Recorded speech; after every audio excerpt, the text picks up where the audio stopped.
Get your ears wrapped around the Golden State Media Concepts Basketball Podcast. All the scoop you need to know from college basketball to the NBA and even March Madness. News of your rising stars. Topics on and off the hardwood. This is the Golden State Media Concepts Basketball Podcast.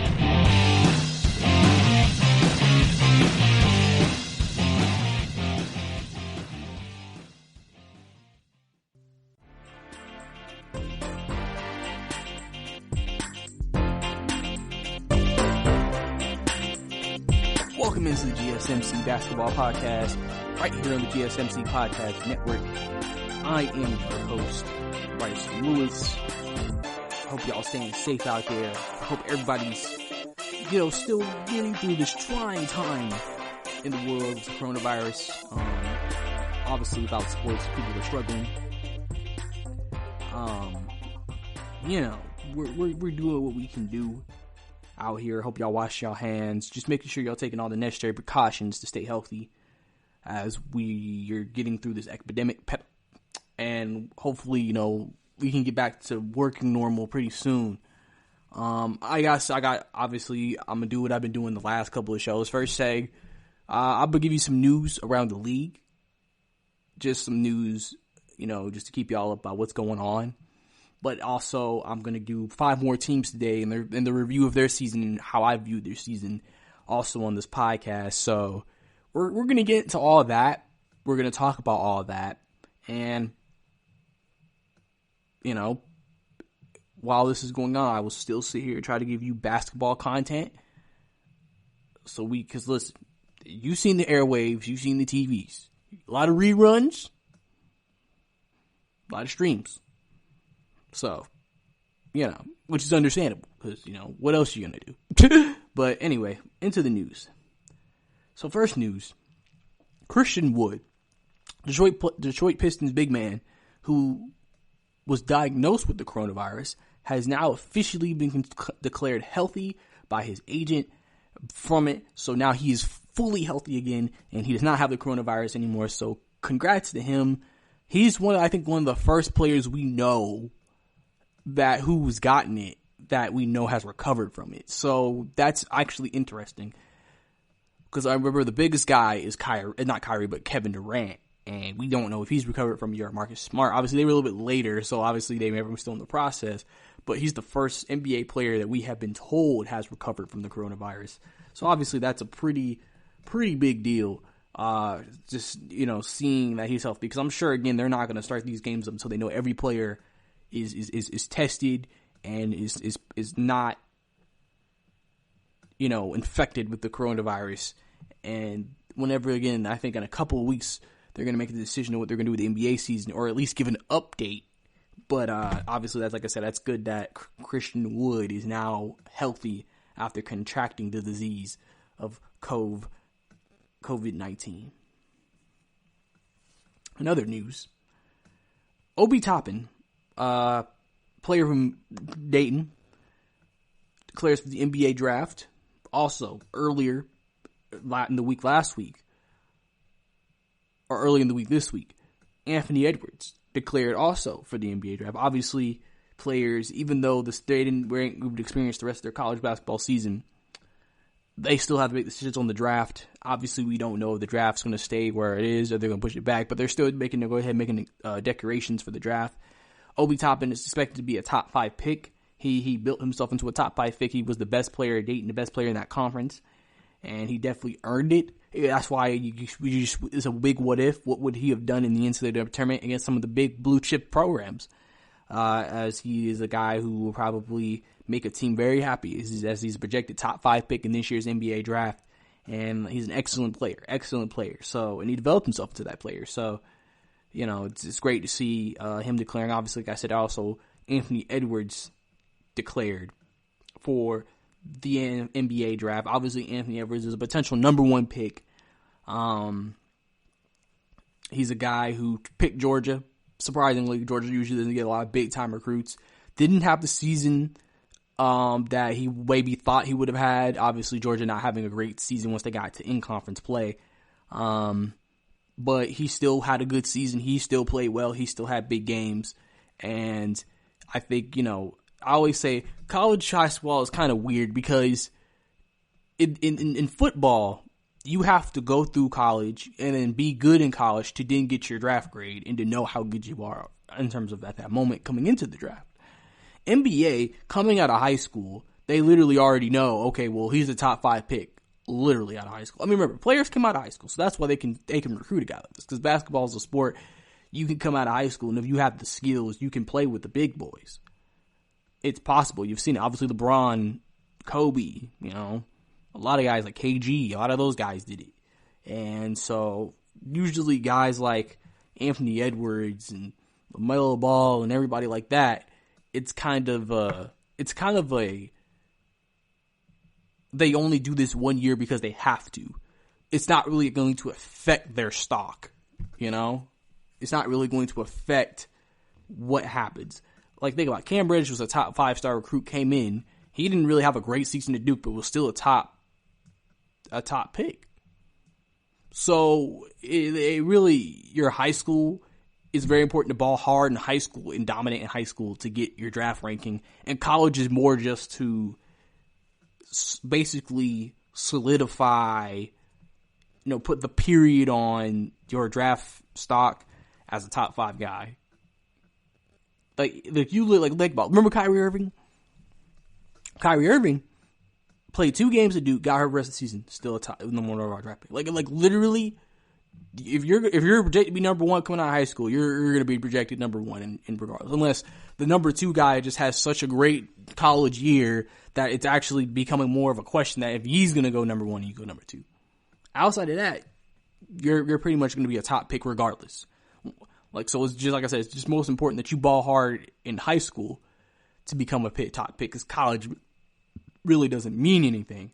It's the players who don't automatically have that top end talent that have to use college to help improve their draft stock, because then they could potentially develop into maybe a higher end player in college to then get to the lottery point.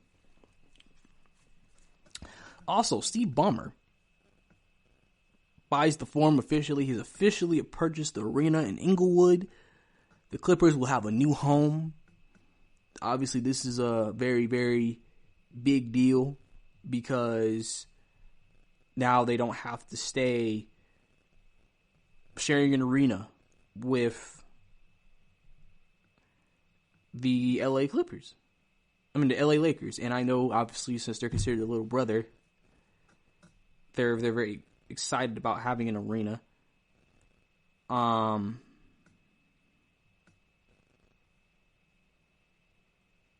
And so it makes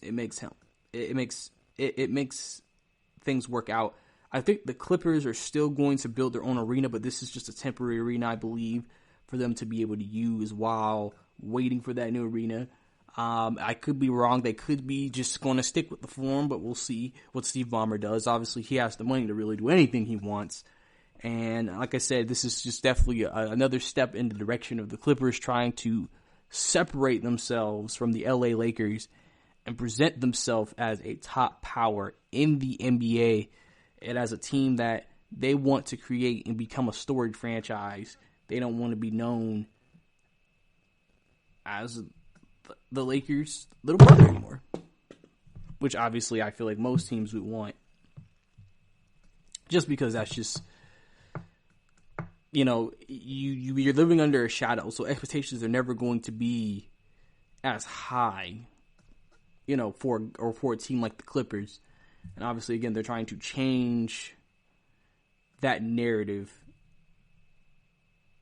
and they're trying to become a team that now everybody has to view and respect as equal to the Lakers, and getting their own arena was a very important step in that. And lastly, we have a very sad story. Karl Anthony Towns, both of his parents got the coronavirus. His dad is recovering well, so that's good news, but his mom is in a medically induced coma. And he released a video. If you haven't seen it yet, you can see it on his Twitter, and it's also posted on a lot of different social media feeds that surround basketball. And obviously, again, spreading awareness, allowing people to understand how big of a deal it is, this coronavirus is, and how people really don't take it serious until it affects someone they know. And he's telling everybody to go ahead, take it serious now, isolate yourselves, and make sure you make the best decisions you possibly can to help benefit you moving forward. So obviously that's big. Prayers go out to Karl-Anthony Towns and his family. Hopefully they can make a speedy recovery. Hopefully his mom can get back on their feet, and we, can get that situation resolved. But coming up next, obviously I'm going to start my season reviews, and we're doing the last 5 teams of the Eastern Conference today. Team we're doing up next, the Philadelphia 76ers. Stay tuned. Are you looking for help for your fantasy football team? Check out the GSMC Fantasy Football Podcast. Get today's best advice on who to start, who to sit, even who you should draft. From sleeper picks to red hot lineups, they got it all covered for you. That's GSMCpodcast.com/fantasy-football-podcast. We'll cover traditional leagues, dynasty, PPR, even IDP leagues. When you need fantasy help, there's just one show to hit up. Don't forget to like them on Facebook and follow them on Twitter. Visit GSMCpodcast.com for more info.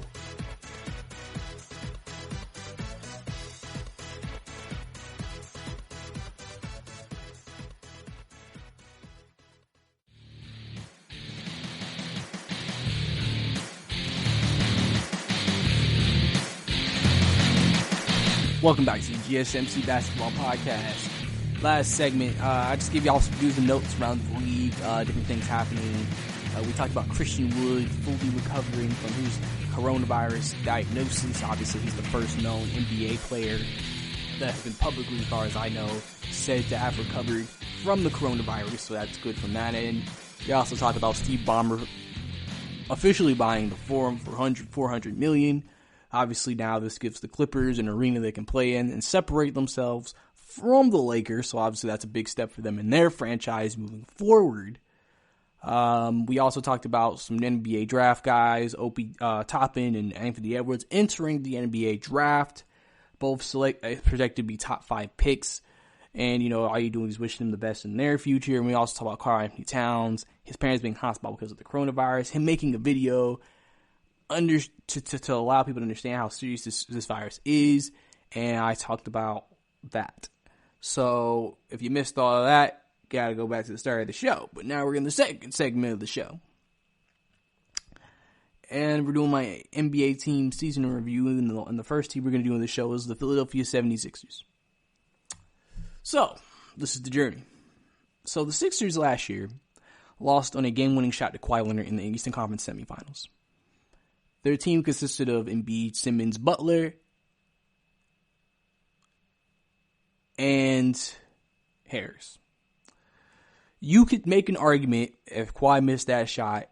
The Sixers, obviously, we don't know what would have happened in overtime. If the Sixers won, they could have made the Eastern Conference Finals, and then we don't know who, if the Sixers would have made it or the Milwaukee Bucks would have made it.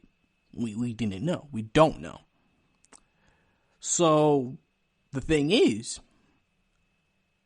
this offseason, they lost Jimmy Butler. They lost J.J. Redick. But they brought in Al Horford. And they also re-signed Tobias Harris to the max. The season at first, they started off good. Then they started going a little stretch of losing. And then ever since that stretch where they lost a few games in a row, they've been up and down all season. They have been one of the best home teams in the league. I believe they've only lost twice all year. But they have one of the worst road records in the NBA in terms of qualifying playoff teams. So clearly they're one of those teams where you would expect a team like the Sixers not to have this problem, because you usually expect younger teams to have issues on the road. A team like Embiid, with Embiid and Simmons, who have been through the playoff wars, who have played these seasons, they're still young, but they have experience. And then still struggling like they are on the road is a little questionable. It's a little skeptical. It's a little weird to see and hear. A lot of people don't like it. And obviously there have been more questions raised this season about, can Simmons and Embiid play together? That has been the narrative ever since close to the All-Star break because of just some of the performances that you have seen them put out throughout the season. And so, obviously reports come out that if they do make a trade, Embiid will be the one who'll be traded. Obviously, Embiid is the most outspoken. Embiid has issues with sometimes weight. Is he in shape all the time? He doesn't dominate all the time when he needs to be dominating because he has the physical skill set and size to do it. Where Simmons, I think teams view as more of a franchise guy in terms of he will benefit your team more, even though Embiid is the better player. Like, you got to understand something. There are players who are better than other players, but those players that aren't better than those players benefit the team more. Like legitimately. Like, Simmons his skill set is so great for a team because of his elite passing, because of his vision, because of his ability to get into the paint. Embiid is a big man. Big men in this league, the reason why sometimes it's hard for big men to be successful is big men have to be fed the ball to be successful. So, if you want Embiid to dominate, you got to give him a good number of shots and he has to get the ball. But the issue is that even though he can shoot the 3 ball, he's a big man. He's really close to the paint. Obviously, this is where their styles contrast because Simmons cannot hit the 3 ball. Since Ben Simmons cannot hit a 3, that kind of messes things up because now, if Ben can't hit a 3, if he wants to score, it has to be in the paint. And he's also not a good free throw shooter, so it has to be in the paint because he's one of the best drivers, one of the best finishers in the league. But he can't do anything else offensively from a scoring perspective. Embiid can stretch it. He can get in the paint. He can hit mid-range. He can post you up. He can do a lot. But remember, he's a big man. He's really in the paint. So, if you think about the situation, their styles contrast. Because Simmons can't get into the paint if Embiid's there. But you don't also want Embiid hovering at the 3-point line. Which is why some people think that trade maybe have to be necessary and this is why they may have a ceiling with this team. This is why people think that they might have to split them up. Because, listen, I also feel like in this situation, if they did trade one of the guys, you could get more value back for Embiid. Because Simmons, I feel like, is a guy, yeah, he sounds like he's a top player, but how much would you legitimately give up for a guy who can't shoot and can't shoot a free throw, and his only means of offense is to get into the paint? It really just depends on the type of team you're developing. I feel like Houston would give up a boatload for Ben Simmons because, well, we're a stretch the floor, hit a 3 team anyway. And since they do small ball, I mean, obviously, I don't know if you want to do this, but you literally, Ben Simmons is 6'10". You legitimately could have him guarding big men, even though you really wouldn't want your point guard doing that, but he's big enough technically to do it. It depends on the team fit, how much you would give for Ben Simmons. Embiid, he can go to any team and instantly become their best player. You put Embiid on the Atlanta Hawks, our playoff team. Trae Young and Embiid, you know what Trae can do. Y'all seen what Trae can do. Embiid in the paint too. I mean, one of them's going off. And then if they both go off, that's probably an L.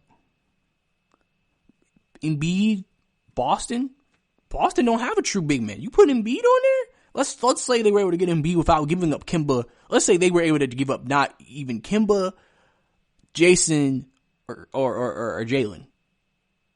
Finals contender. Instantly. See, you trade Ben to Boston for Kemba? I mean, are they really better? Kemba's another guy who can give him 20 a night and can shoot threes and give him clutch baskets. Are you really going to ask Ben to do that? Not really. Trading for Trae Young in Atlanta? I feel like the Hawks are going to be the same record, if not worse. I mean, like I said, it just depends on how you build your team. But the Sixers, they have so much talent, but they don't seem like they can maximize it. Obviously, there's even big questions about, is Brett Brown the right coach for this team? Can he get the most out of these guys? If he can't, they're thinking, hey, you might need to fire him. That's why, even after semifinal game-winning defeats, they consider firing you because they feel like we shouldn't be getting eliminated in the semifinals of this town. We should be in the Eastern Conference Finals. We should be in the NBA Finals. And we're struggling to get past the semifinals for 2 years in a row. So I understand why they feel the way they feel. The 76ers obviously have some decisions to make. And their future is riding on this in terms of their success long term. If they don't fix it and they don't change things, nothing's going to change for them. And obviously, as a coach, and as an organization, you never want to be stuck in there. I'm sure that's why, again, this hiatus is going to make things very interesting, because you were thinking about trading them if it didn't work. But what if the season gets canceled? You kind of can't trade them, because it's like, well, we were waiting for that one last playoff run, then make a decision. We didn't get that playoff run. So we really aren't justified of trading them right now, unless, again, we just feel like, we might as well just do it anyway. Unless it's just one of those things you just feel like, you know what, let's just do it anyway and see what happens. You're not making the trade. You're not doing the deal. And so you're going to have to go through another year of trying to see, technically, can they get the job done? Can they be what you expect them to be? Because listen, let's say the 76ers get eliminated in the first round. Embiid is out of there. Brett Brown is probably fired. A lot of changes coming to Philadelphia. So Philadelphia fans, if they bring the season back, it's going to be very crucial to see what happens. But coming up next, we're going to talk about the Brooklyn Nets, their season in review, right here on the podcast. Check out the show that's built on the MMA. From the UFC to extreme cage fighting, they got the fights covered. Check out the GSMC MMA podcast. Get the latest news on past or upcoming fights. Join us as we talk to and about some of the biggest names in the MMA, past, present, and future. When it's the fight game, there's just one show to check out. GSMCpodcast.com/MMA-podcast. Don't forget to like them on Facebook and follow them on Twitter. Visit GSMCpodcast.com for more info.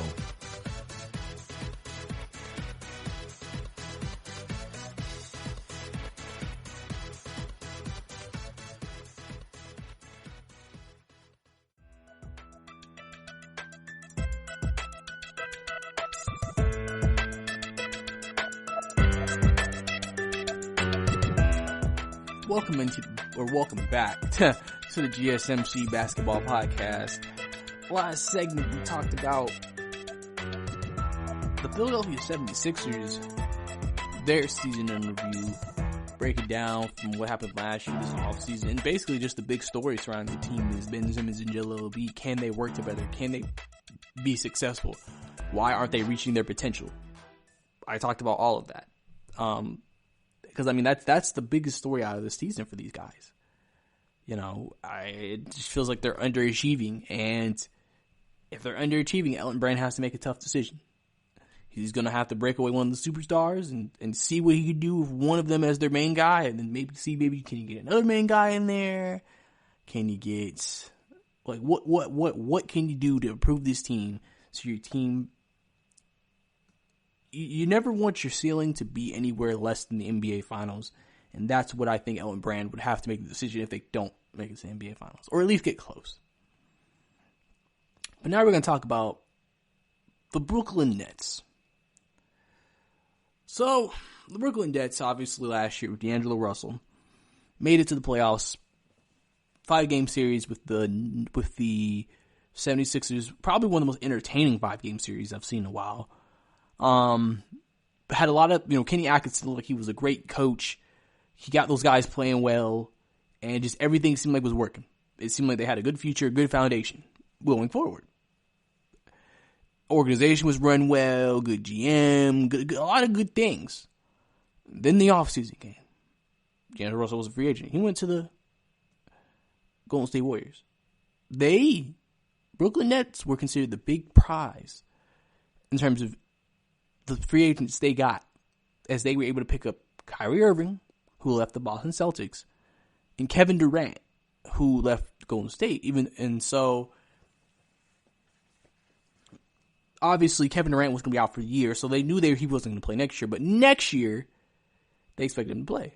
Kyrie, the goal of the season was just to see what this team looks like with Kyrie as the guy, just to see, okay, where are we with just Kyrie?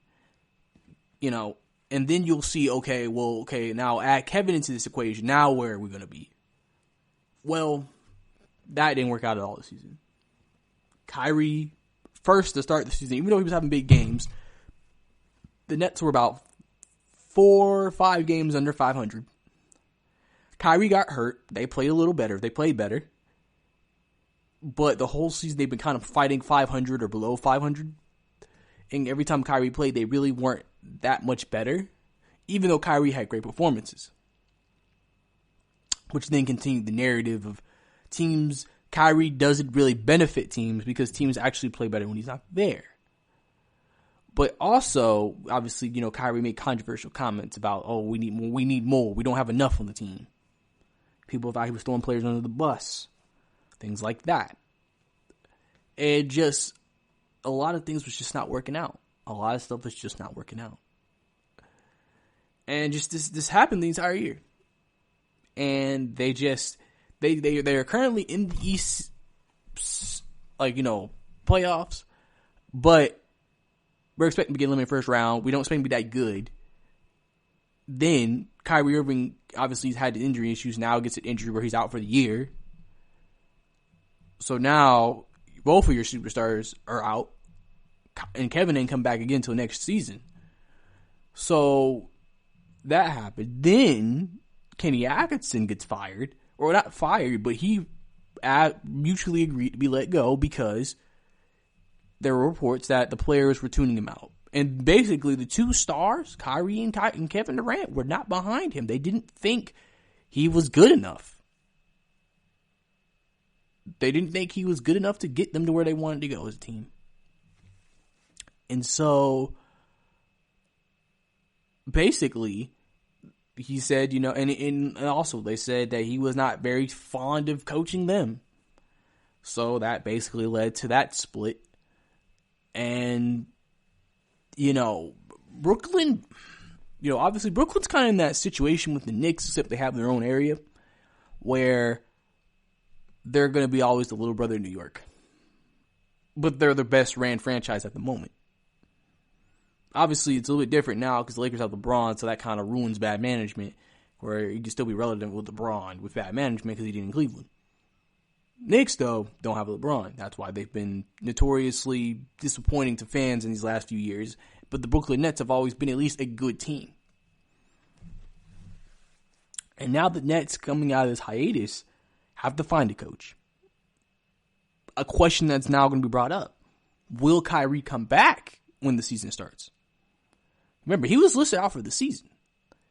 It's interesting when they say out for the season because I feel like sometimes it's based off projections on the team. Like, oh, the Nets ain't getting out of the first round. He wouldn't be back till May, so they wouldn't even make it to May, so he's out for the year. But, okay, what if the season doesn't start till May? What if it doesn't even start till June? Is that enough time for Kyrie to come back? Is that would Kyrie want to come back? You got to ask that question. We may think a team player may be healthy, but does he even want to come back? Because he really knows if I come back, I can play, but am I going to change our winning ways? Is that going to help us actually move forward in the playoffs? Obviously, Kevin Durant's camp has ruled out him coming back at all during the summer. They feel like it's unrealistic. So the Nets are in a point where they kind of have to make some adjustments and changes. Obviously, like I said, getting a coach is number one priority. Get a coach that the superstars like. If the superstars ain't happy with the coach, then basically you're in a situation where you may not get the most out of them. So they got to get the coach. The KD gonna come back next year. The key to the Nets, if they go into next year, is that Kyrie has to stay. I feel like Kyrie will thrive in the role of being the second person behind KD because, see, when KD getting buckets, Kyrie getting buckets. Now you got two guys who can get buckets, and Kyrie knows how good KD is. He's not afraid to defer to KD. See, the thing is, when Kyrie's the man, he's the best scorer on the floor. He ain't going to defer to anybody. a lot of the time. So it's a Kyrie show. So everybody kind of sometimes I feel like gets caught up in watching Kyrie instead of making plays for themselves. Kevin Durant, he's the best player. He's the guy. So he's going to be able to get his 20, 25, 30. Kyrie could get his 20, 35, 30. And then you just need a supporting cast to give you just enough. Like, people think this. You got Kyrie and KD balling. You still got Chris LeVert who can ball. He's a very good third option. Or Spencer Dinwiddie. He's a good third option. You got 4 guys who can drop 20 if they need to. Because you have scoring depth. You got Joe Harris, who's one of the best three-point shooters in the league. So you have guys to really okay, the Brooklyn looks like they have the capability of being a championship team.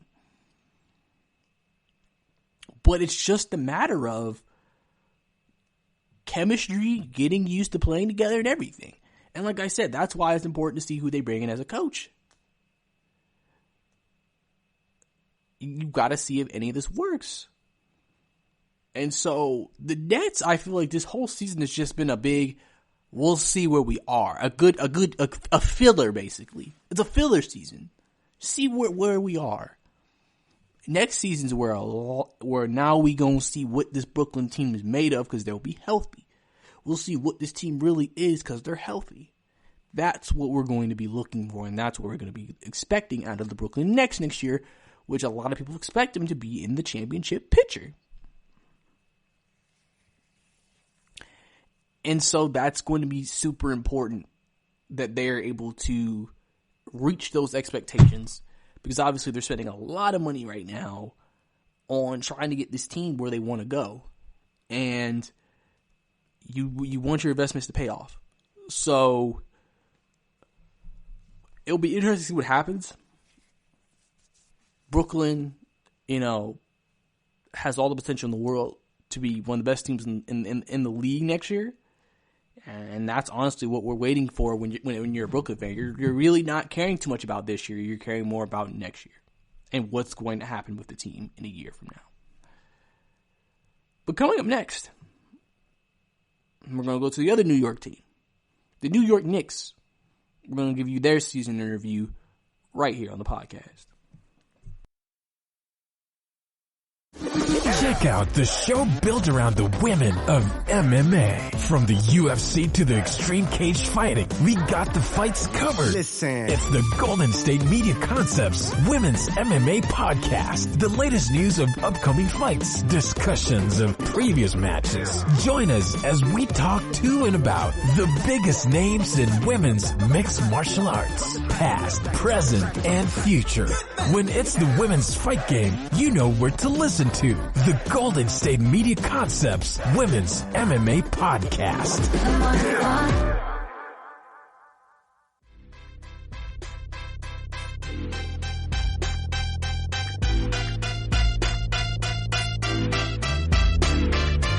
Welcome back to the GSMC Basketball Podcast. Last segment, we talked about the Brooklyn Nets. We talked about how their season was, how the season really was just a filler year. Was just to see where we are a year, see how good we can be a year. No real expectations. But there were a lot of issues that came out of this year. Which Kyrie Irving getting hurt and Kyrie Irving's leadership questioned again. Are the team better without Kyrie? Obviously Kenny Atkinson, who had such a great first 2 years, now gone after not wanting to coach the superstars and the superstars not wanting to be coached by him. Obviously a lot of things have happened.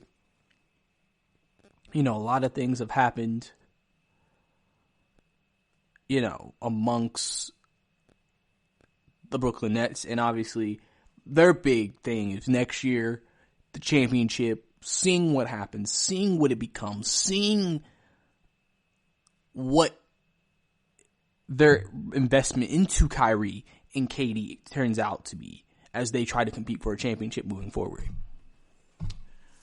But now we're going to talk to about the other New York team, and that is the New York Knicks.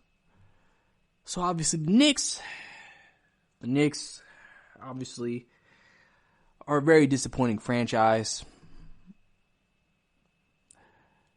I believe they haven't made the playoffs since Carmelo was there. They just have been not well run. Nobody likes the owner. GMs keep coming in and out. Too much in fluctuation with coaches. It's just, it's not good. This season, again, not good. Record-wise, not good. Talent-wise, the Knicks have some young guys that I like. Obviously, RJ Barrett's not a bad player. He showed he can play. Mitchell Robinson's not a bad player.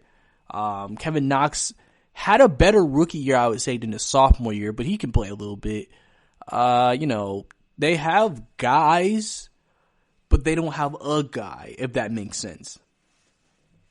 Like, when they assembled this team, they had a lot of pieces, but the pieces weren't pieces that would create a good team in terms of still savaging a season and having a good year. They were just pieces. That's why they started out the gate so bad. Your best player could not be Marcus Morris and you make the playoffs. Because that's basically what it was this year. But that's why the record was what they were also. It's just the Knicks have struggled to get stars. No one views the Knicks as a go-to destination because it's Madison Square Garden and it's the Knicks. They struggle to get good coaching. Or they have maybe a good coach, but then, that goes to management. Management isn't good. And so that creates issues between the coach and management, and then James Dolan, and it's just a power struggle. There's just a lot of things that aren't good that's going on between them. And it shows. It shows.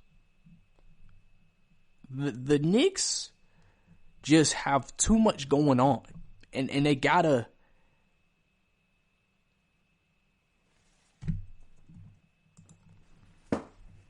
Well, they remind me of Cleveland. Just, it's not well run.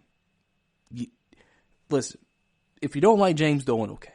But he's an owner. He shouldn't necessarily be affecting if the team is good that much, in my opinion. He does, but it's like, he shouldn't be the main decision maker. The problem is he tries to be the main decision maker, but you're an owner. You're not a GM. You're not a guy who's gone out and scouted players. You're just going off name value and what you see. And that's why all the recruiting pitches have been always, well, we're the Knicks, come here because we're the Knicks. You can't just do that. What else you bringing to the table? It's not 1990s anymore. You got to bring more to the table for players nowadays. But what I'm trying to say is it's like what I said about Cleveland in my last show. They got to get a good GM. They got to get a guy that people trust. They got to get a guy that people like. They got to get a guy that knows what he's doing and can work without disruption. Leon Rose is the new guy for that. Respected. He's an agent who's now becoming a GM. We've seen that with Rob Pelinka. So we'll have to see what he can do. Obviously, getting a new coach is important. There was some talk that they may keep the current interim coach. But I'm sure they'll also look at other coach options. When Kenny Atkinson was fired, a lot of people felt like he's a good coach for building a culture. Because he did build a culture in Brooklyn. He's a good coach for that. And if the Knicks really want a certain type of culture, and Kenny Atkinson fits that description, why not give him a call? Why not talk to him and say, hey, we want you to come in and we want you to change this team around and put and invest a culture into him. That's kind of your big thing. That's kind of your big question. That's kind of your big deal there. We want you to come in and get this team right. Knicks are going to have another lottery pick again this offseason. They're going to have tons of money again this offseason. They have again some pieces. They just got to find the right connections with players. Because first you got to figure out what type of basketball do you want to play. Are you half court? Are you a grind out? Are you a fast paced? Are you a 3-point? Are you a small ball? Are you a big? You got to figure that out first. then you got to make sure you have the head coach who can now do the right rotations, make the right coaching decisions to put everybody and maximize everybody's potential. Right now, like I said, the Knicks have some young players. Your goal should be to maximize your young players, reach their ceilings, see how good everyone can be, then make a decision. If someone didn't pan out, okay, we need to move off him. He turned out being a really good piece for us, a guy who could be part of a championship team. We're going to re him up. Okay, we're going to bring maybe this piece in to add, to help, to either improve or be the new piece or the big piece. You know, that's how you do a team. You got to work all that out. Because like I said, this season, you see it. The Knicks are very jumbled. I feel like they're a jumbled mess. It's just like when you watch them play, who's the best player on this team? Who's the ball handler on this team? Who's the 3-point shooter on this team? Who's the best player on this team? Like what is this team? What is their identity? They've obviously played better out of the intern coach. But I'm just saying, early this season, like what are these guys? It's interesting because remember when they drafted RJ Barrett, not everybody was, oh my God, RJ Barrett excited. Because RJ Barrett looked like he'll be a good player, but he'll just be a good player. He could I think RJ Barrett could be an all-star in this league. He could be a good player. I think he could be, I'm not going to say DeMar. I think he could be a DeMar DeRozan, Bradley Beal maybe. A DeMar DeRozan, Bradley Beal player. That's not bad at all. That's going to get you a max contract somewhere, and you're going to make all-star teams. But he's not going to be a guy who is going to change your franchise like his teammate from Duke, who now is on the Pelicans, Zion. So, obviously, that's going to be a big thing that they have to figure out. That's going to be a big thing they have to see about. That's the big thing they have to try to figure out.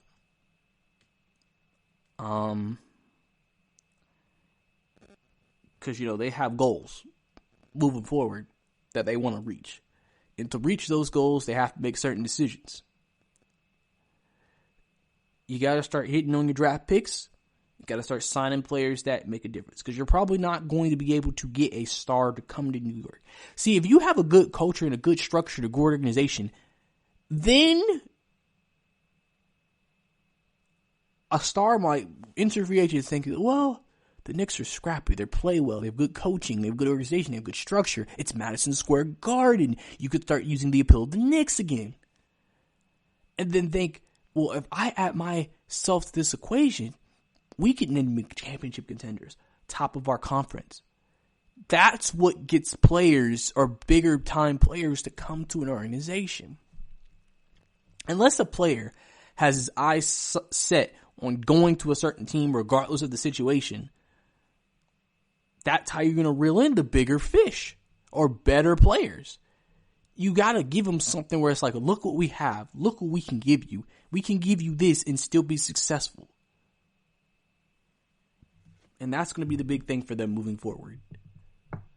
But coming up next on our season review recap, we're going to talk about the Detroit Pistons right here on the podcast. Tired of searching the vast jungle of podcasts? Now listen close and hear this out. There's a podcast network that covers just about everything that you've been searching. Hey! The Golden State Media Concepts Podcast Network is here. Nothing less than a podcast bliss with endless hours of podcast coverage. From news, sports, music, fashion, cooking, entertainment, fantasy, football, and so much more. So stop lurking around and go straight out to the Golden State Media Concepts Podcast Network. Guaranteed to fill that podcast itch. Whatever it may be. Visit us at www.gsmcpodcast.com. Follow us on Facebook and Twitter and download us on iTunes, SoundCloud, and Google Play.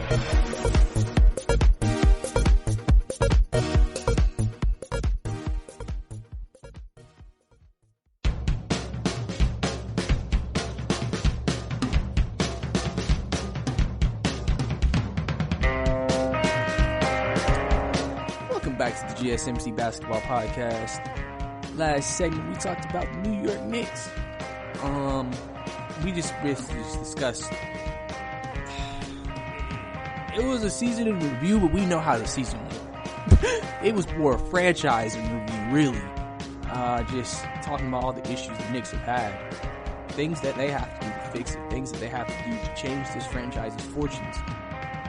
They gotta learn how to be a good team. They can't just think, oh, we're the Knicks. Come to us. We're going to be good because we're the Knicks. Players don't care about that anymore.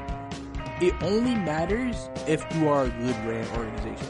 If the Lakers are well ran, they're going to get any free agent they want. Because not only is it LA, Hollywood, great coaching, great organization. Same thing with the Clippers, same thing with any big city team. You have that, people going to want to come. If you don't have that, don't just think the name value itself is going to get you there. Only very few people can maybe go there and just say, well, at least I played for so-and-so. But now we're going to talk about the Detroit Pistons season in review. So Detroit's a team that has hovered around mediocrity for a very long time. They haven't been seriously good in years. I feel like I can't remember the last time they were actually like really good till maybe like mid 2000s. Like it's been a while since the Pistons were ever a legitimate threat. They've had some guys over the years, but just nothing. Obviously, Blake Griffin, injured, out for the rest of the year. Could come back. We don't know if he's going to come back, but he could come back. If he does, then fantastic. Blake Griffin is again one of the better players in the game that we have, but if he doesn't come back, it's not the end of the world. Obviously, before they went on this hiatus because of the coronavirus, Pistons were 1-9 the last 10 games, so they've obviously not been playing good basketball. They traded away Andre Drummond. They gave away, other guys. Derrick Rose has been one of their few blessings this season as he's continued his rejuvenation of his career in Detroit this year. He's played very well for them. You could arguably say he's been the best player for them this year. And they have some guys, Luke Kennard, never was really that big of a fan. But he's a good 3-and-D guy. Guy who could be on the up and rise is Soku Dumbuya. I don't know if I said your name right, but he's a guy he's young, but he has a lot of potential. So he's a guy who could potentially be a star down the road. But right now, the two best players are Blake Griffin and Derrick Rose. Christian Wood was coming on late in the season before this virus incident. Obviously, we had it, but we reported that he was able to get over it. I mean, Thon Maker, had potential, decent role player. Obviously, I know it's funny. I saw it earlier this year, and I saw Brandon Knight was playing for him, and I saw it on social media, and then everybody was like, Brandon Knight's still in the league. You ain't heard about this man in years. Y'all thought this man was retired or out the league. This man, Brandon Knight, still got a job. Listen, if you're a basketball fan, you know what Brandon Knight did. Brandon Knight funny.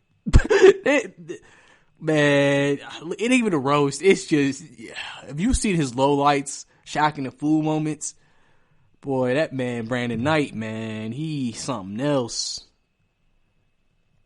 But I mean, he's been in low profile places. He's been in Cleveland. He's been in Detroit. Nobody talks about those teams. So it kind of makes sense why he's never really gotten the praise, I would say, or the attention. I mean, we got to put respect on this name. This man used to be averaging between about 15 and 19 a game and everything, but, he's still in the league. And really just the roster is nothing to really be like, wow, this team looks good. They're obviously not making the playoffs if this thing came back. Detroit, they just got to figure out a new plan. They got to figure out how we're going to get this team right. They're not really poorly ran, I would say, either. It's just they're in that proverbial mediocrity place as a team where you're kind of just stuck. That's why they made the move with Drummond and everybody else, because they were just stuck. Like, how much better can we realistically get? That's kind of the question. Like, with Drummond, if one of your best players is a player like Drummond, you're not winning championships. It's literally impossible. Not good at the free throw line, can't shoot a J. Outside of him, and he's not really the greatest offensive player in the world. He's more of a putbacks and dunks kind of guy, and pick and roll dunks. But he's an elite rounder, elite rebounder. Man, he can get you 20 rebounds a game if he really wanted to. But it's just, what did they really have that's going to put them in the right direction? Detroit's a team where, again, they probably won't get any big free agents. So they're going to have to do some wheeling and dealing. Got to maybe make a trade here. Got to maybe sign some guys here. I mean, they're just kind of in that point where they're just going to be stuck where they are. Obviously, them having a lottery pick this year, I think, is going to help them. It's going to be very important that whoever they draft comes in and gives them production and can produce.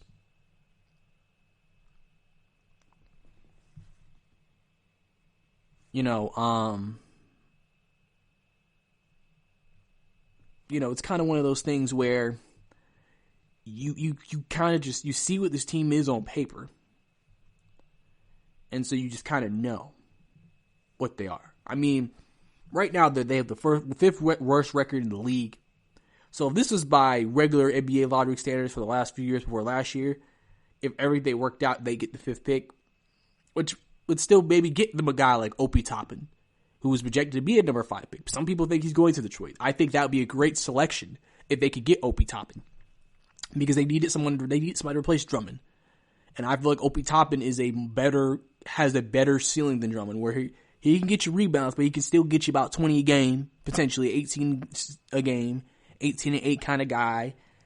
Better offensive game, can still give you good rebounding, decent defense. And I feel like he could maybe be more top end for you potentially in terms of what you get out of that position.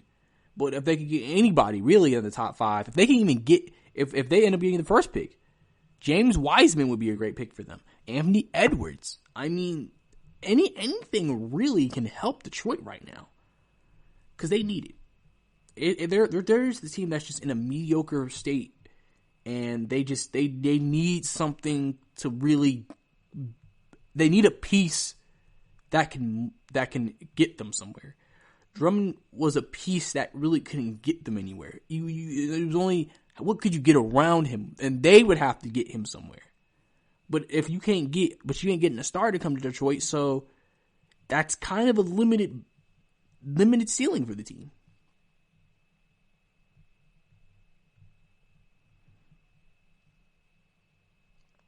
So I think that obviously that's Detroit's dilemma. Is just, where can they really go as a team? How can they really move forward? Because this season's been disappointing. And, like I said, Reggie Jackson also isn't there anymore, and they're restarting. They're restarting the process. This is a rebuild. They just got to make sure they make some of the right decisions, sign some good players, hopefully hit on their draft pick, give Detroit fans a reason to be excited for the future.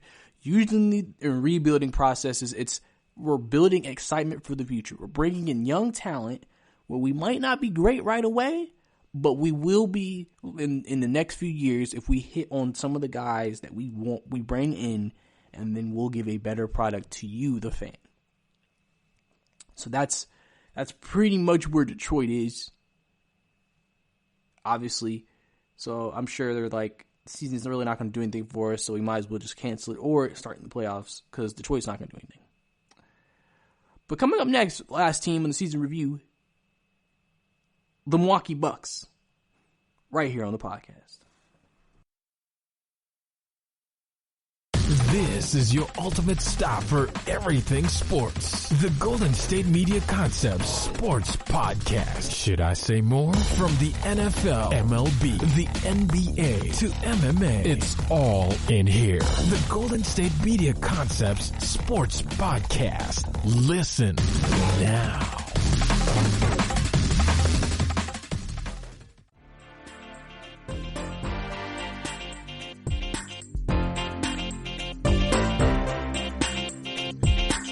Welcome back to the GSMC Basketball Podcast. Last segment, we talked about the Detroit Pistons. We talked about their season. Detroit is in that proverbial mediocre spot where you're not really going to do anything. Like, they kind of had reached their ceiling with Andre Drummond, Reggie Jackson, Blake Griffin. And then with Blake Griffin having injuries and just everything that's been happening, Detroit just needed to take more of a rebuilding stage, which is why they traded away Reggie, which is why they traded away Andre. Blake, we're assuming is going to be there for the future. We don't know. And, you know, they're going to get a lottery pick, and hopefully they can make some selections and make some things happen, sign some guys, and try to put a better product out there on the court next year. Maybe try to compete again. Maybe you have another tanking year. We don't really know. We'll have to see what the Detroit management decides to actually do. If there's going to be changes to coaches or anything like that, we'll have to see when it comes to the Detroit Pistons. But now our last team we're going to do for our last segment of the Eastern Conference is the Milwaukee Bucks, the number 1 seed in the entire NBA. The Milwaukee Bucks, ever since Mike Budenholzer has been there, has been a very dominant team. Very, very dominant team. They beat you and destroy you. They blow you out.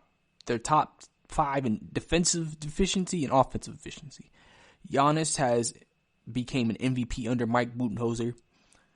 And this team has been just a great team. A 60-win team last year. Going to be a 60-win team this year. It just looks like, you know, they look the part of a championship team. They look like a team who should be there in the NBA Finals. The only reason why there's always questions is because a lot of people don't believe in / trust their second scorer, Chris Middleton, who has developed himself into a fine player in this league. And basically, against upper echelon teams, do they have enough to beat them? Because Giannis is a beast in himself, in his own right. But is it enough to get them over the hump? Like I said, they've had a dominant season. They were on pace to potentially get 70 wins. Now they lost 3 straight before the hiatus, and it looks like they'll probably go ahead and probably not get it, or they won't have enough games to do it if they shorten the regular season, or if they go right to the playoffs. But they'll still be the number 1 seed, home court throughout. If they ended the playoffs, they would also have home court in the finals, because they have the best record in the NBA in general. They are just, you know, I just have to commend Mike Budenholzer. He knows how to get the most out of his talent. And obviously the Bucks also are a team that they lost some guys from last year's team. They lost Mirotic. They lost Michael Brogdon. 2 very important pieces. But they got Dante DiVincenzo healthy. He's played well. They brought in the Lopez twins. They're a good combination. Wesley Matthews, he's a good player. When people feel like Milwaukee could probably use a better second option, or if not, get more shooting on the team. But they're a team that if they make it to the finals, you definitely will not be surprised, because they're, like I said, they're one of the best defensive teams in the league, and they're one of the best offensive teams in the league. So obviously Milwaukee is in a place where it's kind of getting to that championship or bust, and there's extra pressure because of the Giannis decision that's coming up in about not this offseason, but the next offseason. Will he sign? Now they say the expectation that has been reported is they're expecting Giannis to stay there. They actually even said that they expect him to sign a deal as early as next season to stay in Milwaukee. Like because I believe the initial plan was that they say Milwaukee was going to offer Giannis a contract after this year was over. Because usually you do it to make sure, can we lock you down before free agency? So we don't even have to worry about it. There is the expectation that they expect Giannis to go ahead and just say yes, but we really don't know if they're going to do that. Obviously, Golden State is still hoping that maybe he doesn't, because they've always been in the talk about trying to get Giannis there. But in a trade capacity, that's why they really would want the number 1 overall draft pick to use that as ammo. But obviously, that's why the success of the Milwaukee Bucks is very important. If the Bucks win, if the Bucks even make it to the NBA Finals, you would think Giannis would look at, in his basketball situation, this is the best team to get me there because we just got there. And this is the best chance I have to win it. Because just because you lose it don't mean it's not your best chance.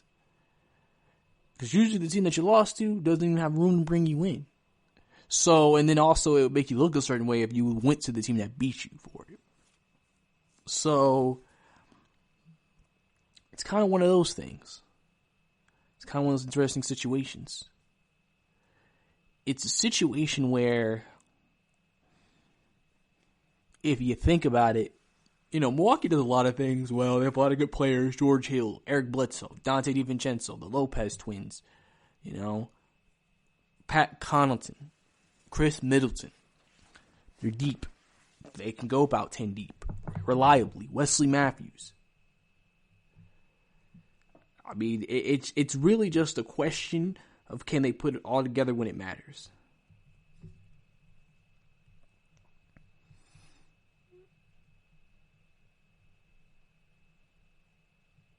And, it's just one of those things where it's important long term for them to make sure that they have a plan. Because you're already at this point. You don't want to drop from this point. You want to know that every year you're going to have a chance to win a championship. Right now, we can sit here and say we may not know the Bucks championship window because if Giannis is there, the players that they have around him, unless they just get too old, they're not really going to diminish. Like, usually championship windows, you have a lot of players, stars, and then you have a lot of maybe older players, potentially. So after 3-4 years, people age, stars may not be as good, role players may not be as young. That's when the window starts to close, you're not playing as well, etc. Or, let's say you have 2-3 stars, contracts are coming up, not everybody might stay. Window might close. Milwaukee's kind of in a position where if they keep Giannis, as long as they keep bringing quality players to replace quality players, you would think they would still have that we're a good team that can compete window. It wouldn't be like, oh, they can't compete. Like if the season starts back, remember, they're playing Orlando in the first round. You expect that to be a sweep. Regardless if they have time or we just think Milwaukee's just head and shoulders better than the Orlando Magic. I mean, listen. Milwaukee definitely shows out in the regular season. They show how dominant they are. They show how good they are. They show how impressive they are. And with all that being known, it's just a matter of when it gets to the big games, against the big opponent, how do they perform? How does Giannis perform? Obviously, we know what happened last year in the Eastern Conference Finals against Kawhi Leonard. That's a driving force in Giannis' motivation this year. Not shrinking. If he doesn't shrink, why wouldn't the Milwaukee Bucks be able to win? If Giannis is Giannis, the Milwaukee Bucks can maximize their potential and maximize their talent and maximize what they can do. Because they're just trying to be a good team. They're trying to be competitive. They're trying to be a team that can compete at a high level. Every day, every game. Trying to win that championship and bring a championship to Milwaukee. Milwaukee is an example of a team, good organization, good GM, good front office, good head coach. Drafted you a star. Built around him organically. Fans love it. Fan base supports it. Could bring a championship. Will mean a lot more. Puts Milwaukee on the map. this is for every team I've talked to you about so far about building the team. This is why if you could get one of these guys like a Giannis, it can really change your franchise's fortune around. And the Bucks are experiencing that right now with the success they have had, especially since Mike Budenholzer has came there, and how they've exploded to one of the better teams in the league to now one of the elite teams in the NBA. And they're probably going to be elite for the years to come. But that's all right here on the GSMC Basketball Podcast. I was your host, Brice Lewis.